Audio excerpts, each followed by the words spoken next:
ध्यान दीजिएगा, class 10th math, पहला चैप्टर जो क्लास 10th का मैथ का है वास्तविक संख्या, यानी इंग्लिश में कहते हैं रियल नंबर। चलिए उस चैप्टर से जितने एग्जेक्टिव होते हैं हम टोटल आपका 130 एग्जेक्टिव करवाएंगे। उसमें से स्टार्ट करते हैं प्रथम एग्जेक्टिव जो 100% एग्जाम में पूछा जाता है। चलिए ध्यान देते हैं क्या कर रहा है। किसी पूर्णांक p के लिए प्रत्येक सम पूर्णांक का रूप है। बोला किसी p के लिए प्रत्येक सम पूर्णांक का रूप है। इसमें आते हैं, ध्यान दीजिएगा, 2p + 1, ऑप्शन बी कह रहा है, ऑप्शन बी कह रहा है p, और ऑप्शन सी कह रहा है p + 1, ऑप्शन डी कह रहा है 2p। अब ध्यान देंगे, पहले यहाँ ध्यान दीजिए, सम कहा क्या, सम, सम पे ध्यान देंगे। सम उसी कहते हो जो 2 से विभाजित हो, ठीक है, पहला पॉइंट।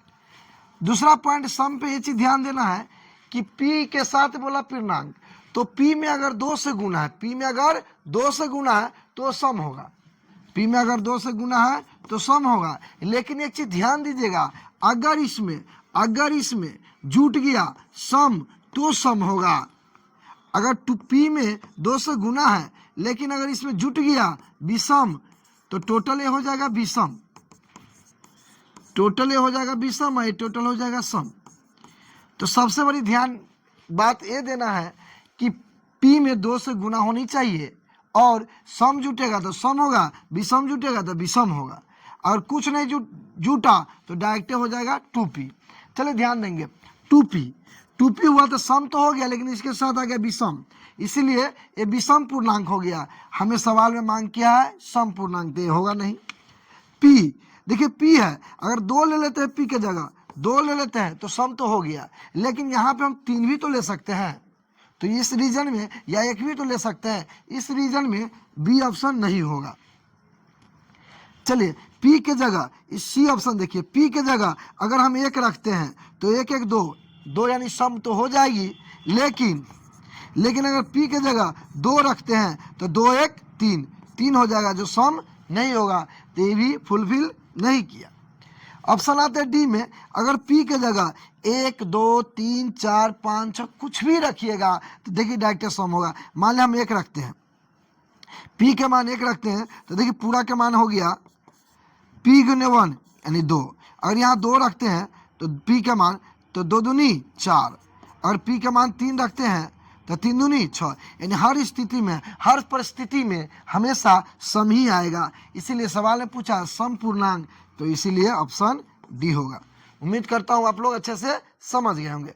चलिए शानदार लॉलीपॉप क्वेश्चन, नेक्स्ट क्वेश्चन पे आइए। क्वेश्चन नंबर ध्यान दीजिएगा, क्वेश्चन क्या कर रहा है, 2 निम्नलिखित में से कौन सी सबसे छोटी प्रकृति संख्या है। ध्यान देंगे, बहुत मस्त शानदार और मजेदार क्वेश्चन है। क्या कर रहा है, निम्नलिखित में से कौन सी सबसे छोटी प्रकृति संख्या है। ध्यान दीजिएगा, प्रकृति संख्या यानी नेचुरल नंबर। प्रकृति संख्या उसी संख्या को कहते हैं जो 1 से स्टार्ट हो, यानी गिनती की संख्या को प्रकृति संख्या कहते हैं। और आपको बोल दे गिनती चालू कीजिए, तो क्लास में बच्चे बैठे हुए हैं, बोले गिनती चालू कीजिए, तो कैसे चालू कीजिएगा, 1 से। तो यही बात है, क्या बोला, सबसे छोटी प्रकृति संख्या, तो सबसे छोटी प्रकृति संख्या क्या होता है, 1 से स्टार्ट होती है। चला जाए नेक्स्ट क्वेश्चन पे, ध्यान दीजिएगा क्या कह रहा है, बहुत अच्छा क्वेश्चन है। कह रहा है क्या, √12 का परिमेयीकरण गुणांक है। कह रहा है √12 का परिमेयीकरण गुणांक है। बहुत आसान क्वेश्चन है, कुछ नहीं करना है, सिर्फ यही करना है। √12 को लिख लिया हम, √12 को गुणनखंड के रूप में तोड़ लेंगे, 2 से 6, 2 से 3। हम ध्यान देंगे रूट अंदर तो हो जाएगा 2 गुने 3, भीतर में 2 गो तो बाहर में 1 गो। यहाँ ध्यान देंगे तो हो गया 2√3। सवाल में बोला परिमेयीकरण गुणांक, तो याद रखिएगा जो रूट में बच जाएगा वही आंसर हो जाएगा, जो रूट में बच जाएगा वही आंसर हो जाएगा। तो मेरा आंसर हो जाएगा √3, जो ऑप्शन नंबर ए है। एक चीज में ध्यान दीजिएगा, √3 जो आंसर हुआ, ये √3 के मतलब समझिए, इसका मतलब हुआ परिमेयीकरण गुणांक का मतलब हुआ कि क्या चीज से गुना करे कि रूट हट जाए, क्या चीज़ से गुना करे कि रूट हट जाए। अगर इसमें √3 से गुना करते हैं आप, इसमें √3 से गुना करते हैं आप, तो √3 हट जाएगा, तो इसीलिए डायरेक्ट √3 आंसर हो जाएगा। ध्यान, इसीलिए हम ये कहेंगे कि जरूरत नहीं √3 से गुना करना, डायरेक्ट जो रूट में बच जाएगा, निकालने के बाद जो रूट में बच जाएगा, मेरा आंसर डायरेक्ट वही हो जाएगा, मेरा डायरेक्ट आंसर वही हो जाएगा मोर दुलरुआ। कि किसी को कंफ्यूजन, कोई परेशानी, कोई कठिनाई नहीं ना। चला जाए नेक्स्ट क्वेश्चन की ओर। ध्यान दीजिए क्वेश्चन 4, देखिए क्या कह रहा है कि 130 बराबर 15 × 8 + 10 एवं 15 बराबर 5 × 3 + 0 हो तो मौसो ज्ञात करे। और एक चीज और, ये पूछा गया क्वेश्चन मोर दुलरुआ 2023 का है। ध्यान देंगे, यूक्लिड विभाजन प्रमेयिका के फार्मूला आप जानते होंगे, उसी पे है। ध्यान दीजिए क्या कर रहा है, 130 बराबर 15 × 8 + 10 यानी ए बराबर BQ + R, ये फार्मूला है, इसी पर सेट है कि 130 बराबर 15 × 8 + 10, 15 बराबर 5 × 3 + 0। अब एक चीज़ ध्यान दीजिएगा, अगर लास्ट में 0 हो जाए, लास्ट में 0 हो जाए, यहाँ से देखिए 130 बराबर 15 × 8 + 10 हुआ है, उसी तरह यहाँ ये 15 उठाया है, 15 बराबर 5 × 3 + 0, लास्ट में 0 हो जाए तो डायरेक्ट ये आंसर हो जाता है स्टार्टिंग वाला, तो आपका आंसर 5 हो जाएगा। किनको कन्फ्यूजन है, कहेगा सर जी बेसिक से बताइए, फुली बेसिक, तो जो हम लोग बचपन से जानते हैं, है ना, वहाँ पे ध्यान देते हैं। डायरेक्ट लिखते हैं 130 और 15। चलिए भाग विधि से बनाते हैं, 15 से HCF, 15 × 8 = 120, 10 बच गया मोर दुलरुआ, कितना बच गया 10, 10 से 15 में लगाएंगे एक बार में 10, 5 आया, 5 से लगाएंगे 10 में, 5 दूनी 10, खत्म हो गया बाबू सोना मोर टोना। ध्यान दीजिए HCF कितना हो गया 5, तो HCF हो गया 5। कोई दिक्कत, कोई परेशानी, कोई कठिनाई, डायरेक्टे बनाइए, नहीं तो फिर भाग विधि से इसे लंबा बनाइए। समझ में आ गया होगा सभी को। चला जाए नेक्स्ट क्वेश्चन की ओर।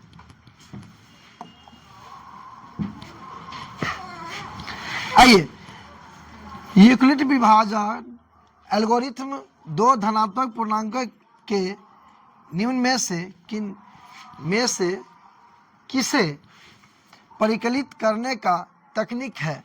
यानी कहने का मतलब है यूक्लिड विभाजन एल्गोरिथम जो है क्या चीज निकलता है इस फार्मूला से, तो जानते हैं इस फार्मूला से HCF निकलता है। क्या निकलता है HCF, जिसको हम लोग मौसो बोलते हैं, HCF जिसको हम लोग मौसो बोलते हैं। क्या बोलते हैं मौसो, तो आंसर इसका B होगा। ये क्वेश्चन 2011 में पूछा हुआ है, तो आप लोग अच्छे से याद रहेंगे।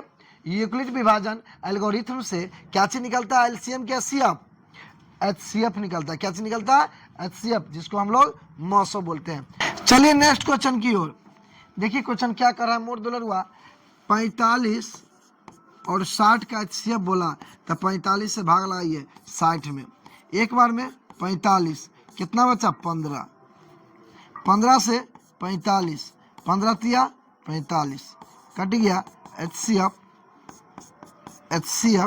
15 हुआ, HCF 15 हुआ मोर दुलरुआ। ध्यान दीजिए ये हो गया फुली बेसिक। बाय ऑप्शन देखिए कैसे हम लोग बनाएंगे। HCF होता है मौसो, HCF जिसको इंग्लिश में HCF बोलते हैं, हाईएस्ट कॉमन फैक्टर। अब एक चीज ध्यान देंगे मोर दुलरुआ, ऑप्शन से चलते हैं, वह बड़ी से बड़ी संख्या जो दी गई संख्या को काट दे। इसमें सबसे बड़ा कौन है 45, और 45 को लेते हैं तो 45 को काटता है लेकिन 60 को नहीं काटता, 45 को एक बार में 45 कट जाएगा। हम 3 लेते हैं बड़ी से बड़ी, तो 45 से जस्ट छोटा कौन है 15 है, 15 से काटते थे 15 या 45, 15 चौका 60, यानी मेरा आंसर डी हो गया। वह बड़ी से बड़ी संख्या 15 है जो दोनों को काट देगा। आसान है ना, समझ गया दोनों मेथड से। एक ऑप्शन एक बेसिक, समझे। चला जाए मोर दुलरुआ नेक्स्ट क्वेश्चन की ओर। ध्यान देंगे क्या कह रहा है, एक अशून्य परिमेय और अपरिमेय संख्या का गुणनफल हमेशा होगा। एक अशून्य परिमेय और परिमेय संख्या का गुणनफल हमेशा होगा। अब एक चीज ध्यान दीजिएगा, अपरिमेय संख्या के साथ किसी भी संख्या का गुणा होगा तो वो अपरिमेय ही हो जाएगा। अपरमेय संख्या के साथ किसी भी संख्या का गुना होगा तो वह अपरमेय ही हो जाएगा। तो ऑप्शन में मेरा बी हो जाएगा। यानी हम अपरमेय को चोरवा बोलते हैं। क्या बोलते हैं? चोरवा। और चोरवा के साथ जो रहेगा चोरवे हो जाएगा। वही लॉजिकल समझना है कि अपरमेय के साथ जो रहेगा अपरमेय ही हो जाएगा। समझ में आया? मोड़ दुलर हुआ। चला जाए नेक्स्ट क्वेश्चन की ओर। देखिए मोड़ दुलर हुआ क्वेश्चन क्या कर रहा है। यदि p एक धनात्मक पूर्णांक है तो धनात्मक सम पूर्णांक का रूप होगा। कह रहा है यदि p एक धनात्मक पूर्णांक है तो धनात्मक सम पूर्णांक का रूप होगा। अब एक चीज ध्यान देंगे बारीकी से, p एक धनात्मक पूर्णांक हो तो धनात्मक सम पूर्णांक का रूप होगा। हम बताए हैं फर्स्ट क्वेश्चन ही, सम पूर्णांक का मतलब हो गया उसमें 2 से गुना होना चाहिए, 2 से गुना होना चाहिए। अगर सम जुटा है तो सम होगा, विषम जुटा है तो विषम होगा, और केवल 2 से गुना है तो डायरेक्ट हो जाएगा सम। चलिए ऑप्शन चलते हैं। देखिए बोला कि सम पूर्णांक, क्या बोला? सम पूर्णांक, तो डायरेक्ट 2 से गुना है तो आंसर हो जाएगा डायरेक्ट 2p। अब देखिए विषम जुटा है, क्या जुटा है? विषम, तो ये क्या हो जाएगा? विषम हो जाएगा। सम है तो देखिए अगर हम 2 लेते हैं तो सम हो जाएगा, लेकिन 1 लेते हैं 3 लेते हैं तो क्या हो जाएगा? विषम। तो ये परफेक्ट नहीं है।